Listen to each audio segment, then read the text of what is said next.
Breaking చూస్తున్నాం. పశ్చిమాసియాలో ఉద్రిక్తల నేపథ్యంలో ప్రధాని మోదీ ఉన్నత స్థాయి సమావేశం నిర్వహిస్తున్నారు. ఇంధన సన్నద్ధతపై సమీక్షిస్తున్నారు. దీంతో పాటు పెట్రోలియం, గ్యాస్, విద్యుత్, ఎరువుల రంగాల్లో ప్రస్తుత పరిస్థితిపై కూడా సమీక్షిస్తున్నారు. ప్రధాని మోదీ అధికారిక నివాసంలో జరుగుతున్న ఈ సమావేశంలో కేంద్ర మంత్రులు అమిత్ షా, రాజ్నాథ్ సింగ్, జేపీ నడ్డా, జయశంకర్, నిర్మలా సీతారామన్, హర్దీప్ సింగ్ పూరి హాజరయ్యారు. అంతర్జాతీయ సరఫరా గొలుసులో అవాంతరాలున్నా దేశవ్యాప్తంగా నిత్యావసరాల కొరత లేకుండా చూడాలని ప్రధాని ఆదేశించారు. ఇక ఇంధన మార్కెట్లో మారుతున్న పరిస్థితులను నిశితంగా గమనించాలన్నారు.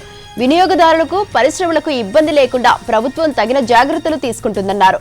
ప్రపంచవ్యాప్త ఇంధన సంక్షోభాన్ని అధిగమించేందుకు ప్రభుత్వం చేస్తున్న నిరంతర ప్రయత్నాల్లో భాగంగా ఈ సమావేశం అత్యంత ప్రాధాన్యత సంతరించుకుంది.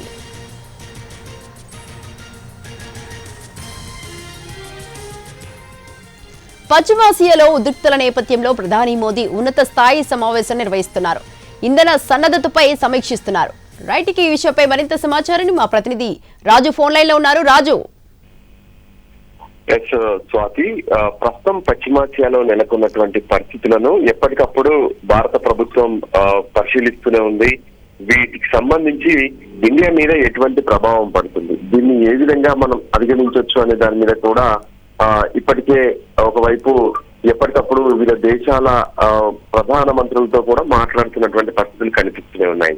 అయినప్పటికీ కూడా కొంత సుదీర్ఘ కాలంగా, అంటే ఇప్పటికే 20 రోజులు దాటినటువంటి పరిస్థితి కనిపిస్తుంది.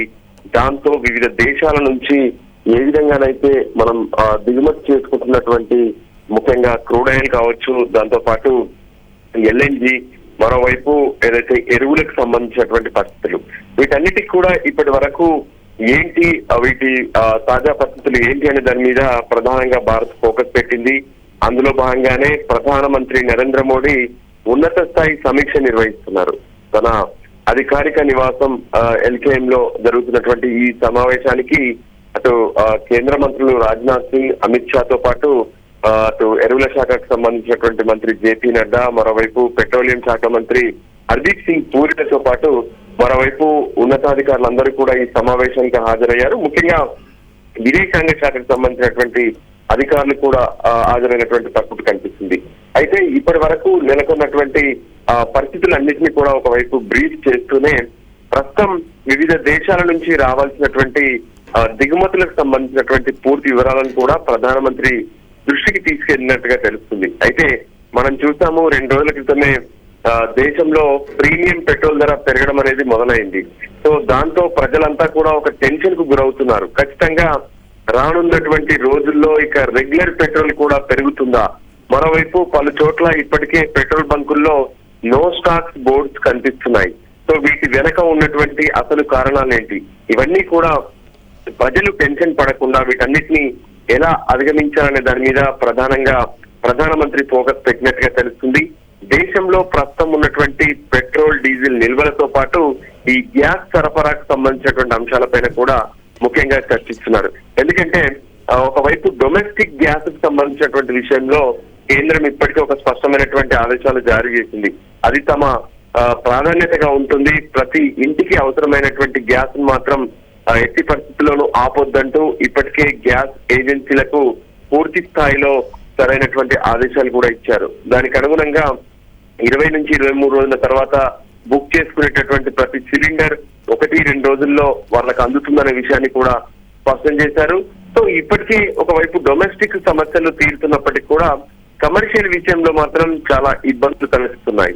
ముఖ్యంగా హోటల్స్ కావచ్చు, దాంతో పాటు మరికొన్ని వ్యాపారాల్లో ఉపయోగించేటటువంటి కమర్షియల్ సిలిండర్స్ అందుబాటులో లేకపోవడం వల్ల జనం తీవ్ర ఇబ్బందులు పడుతున్నారు. ముఖ్యంగా వలస కార్మికులు మాత్రం అత్యంత దారుణమైనటువంటి ఇబ్బందులు పడుతున్నారు. ఎందుకంటే వాళ్ళు హోటల్స్ లో పనిచేయడం కావచ్చు, లేదంటే ఇతర ఏవైతే వాళ్ళు రోజువారీ కూలీలు చేసుకునేటటువంటి విషయంలో కూడా ఇబ్బందులు తలెత్తుతున్నాయి. దానికోసమే నిన్న రాష్ట్రాలకు, కేంద్రపాలిత ప్రాంతాలకు సైతం కేంద్రం ఒక లేఖ రాసింది. అంటే ఎవరైతే వలస కూలీలు ఉన్నారో వాళ్ళను రిజిస్ట్రేషన్ తర్వాత 5 కిలోల గ్యాస్ వాళ్ళకి అందించేలా ఏర్పాటు చేయాలని కూడా చెప్పారు. సో దానికి అనుగుణంగా ప్రస్తుతం ఈ యుద్ధ ప్రభావం ఇప్పట్లో మాత్రం తగ్గేలా లేదు. ఎందుకంటే హర్మూజ్ జలసంధి ద్వారా ఒకవైపు భారత్ కు రావాల్సినటువంటి ఏవైతే ఎల్ఎన్జి షిప్లు కావచ్చు, క్రూడ్ ఆయిల్ తీసుకొచ్చేటటువంటి షిప్లన్నీ కూడా చేరుకుంటున్నాయి. అయినప్పటికీ కూడా ఒక టెన్షన్ వాతావరణం కనిపిస్తుంది. ఎందుకంటే రావాల్సినంత క్రూడ్ ఆయిల్ దేశానికి రావడం లేదు. ఇది మాత్రం ఖచ్చితంగా కొంత ఇబ్బందికరమైనటువంటి పరిస్థితులు కనిపిస్తూనే ఉన్నాయి.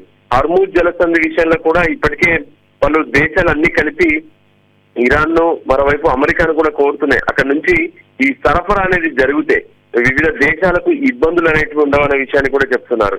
సో ఒక్కొక్క వైపు ఈ క్రూడ్ ఆయిల్ కానీ, పెట్రోల్ కానీ, డీజిల్ కానీ ఈ సమస్యలు తలెత్తితే దాని ప్రభావం విద్యుత్ పైన కూడా పడే అవకాశం కనిపిస్తుంది. ఎందుకంటే విద్యుత్ వినియోగం ఆటోమేటిక్ గా పెరుగుతుంది. దేశంలో ఇప్పటికే చూస్తున్నాము, ఇక గ్యాస్ స్టవ్లు పక్కన పెట్టి కొంతమంది కట్టెల పొయ్యిలకు వెళ్తే మరికొంతమంది విద్యుత్ పొయ్యిలకు వెళ్తున్నటువంటి పరిస్థితి కనిపిస్తుంది. ఇప్పటికే ఈ మార్కెట్స్ లో కావచ్చు, లేదంటే రెగ్యులర్ మార్కెట్లలో కూడా విద్యుత్కు సంబంధించినటువంటి ఏవైతే పొయ్యిలు అసలు దొరుకుతున్నటువంటి పరిస్థితి లేదు.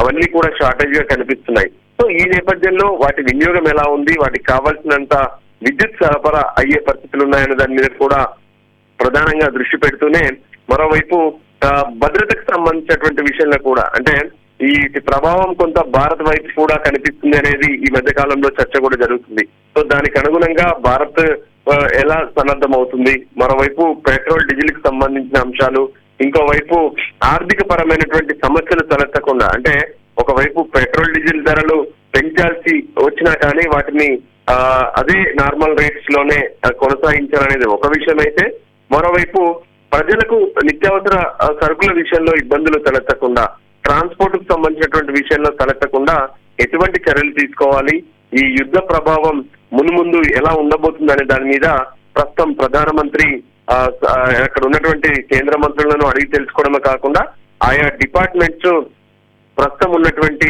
తాజా అప్డేట్స్ తో నివేదికను కూడా ప్రధానమంత్రికి సమర్పించినట్టుగా తెలుస్తుంది. స్వాతి.